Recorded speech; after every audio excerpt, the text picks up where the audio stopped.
Good morning children. Today we are going to start the second chapter of history, that is the rise and the growth of the company power. As you all know about the East India Company, yes, I am talking about the British East India Company who came to a country for the trade. But after some time they ruled over our country and they made our country as a colonial. So in this chapter we are going to study about the European powers or European empires who came to a country and made the trade relationship with us. But afterwards they made the monopoly in our country and they established their control over the some parts of our country, and even the biggest empire, that is British Empire, who ruled our country for 200 years as a colony. Okay, so let's start with the chapter first. So as you all know, before the country entered your country, so many European countries we have, came to our country for the trade, such as Portuguese, Dutch, British and the French. So today just I will give you the introduction about these European power or empire. So let's start. In the late 18th century, the political condition of a country became highly unstable.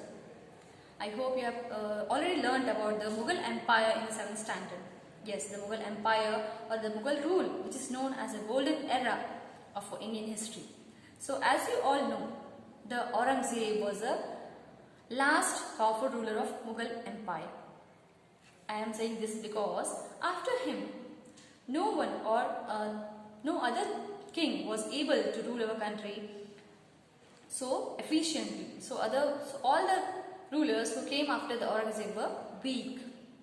So in this way, the political system was unstable.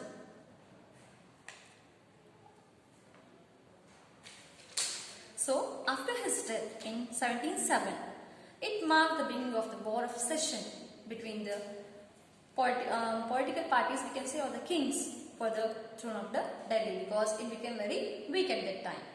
So the Mughal court or the Mughal power was divided into several smaller groups, such as Turani group, Hindustani group, such as. Okay, so taking advantages of the weak center, that is Delhi throne, the Mughal governor of Awadh, Bengal, Deccan, they freed themselves and established their own states, such as we have learned already about the Hyderabad, Bengal.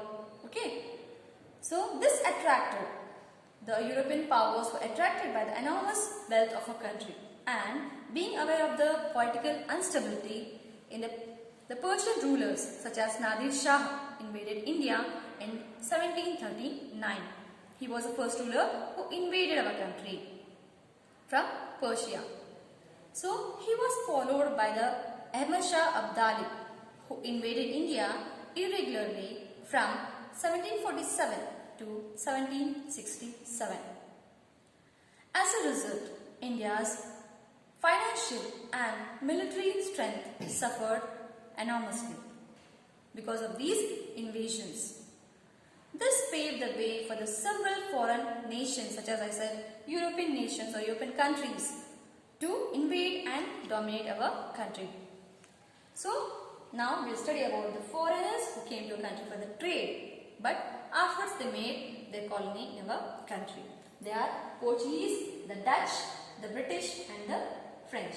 First is Portuguese. As we all know, the Vasco da Gama, a Portuguese who discovered the sea route to a country for the trade. Okay, let's start with the Portuguese. Okay, so now we are going to study about the Portuguese, the foreigners of the European power which entered our country for the trade. Okay, so let's start. India had commercial relationships with the countries of West since ancient times. The Mughal emperors had failed to guard, or we can say they are unable to protect their sea coast due to the lack of their strong. Once again, India had commercial relationship with the countries of the West since ancient times. The Mughal emperors had failed to guard, or we can say they are unable to protect their sea coast due to the lack of strong navy. Thus, Indian coast became an easy trading destination for the European powers or European countries who fought for the control of Indian trade and the natural resources which are available in our country. Okay, so the first Portuguese the Vasco da Gama, who discovered the sea route to a country, he reached the Vasco da Gama, a Portuguese navigator who discovered, or we can say who find out the new sea route to India. He reached the port of Calicut on 20th May in 1498 with a fleet of 4 ships and 118 sailors. I do repeat once again, Vasco da Gama reached the port of Calicut on 20 May 1498 with a fleet of 4 ships and 118 sailors. In this way, the Portuguese entered our country. In this way, they were succeeded in establishing the trade relationship with our country. So they established their trade centers in Cochin, Goa, Daman and Diu. And till 1961, they had the trade relations with our country. So these are the trade centers of the Portuguese. Those are Cochin, Goa, Daman and Diu.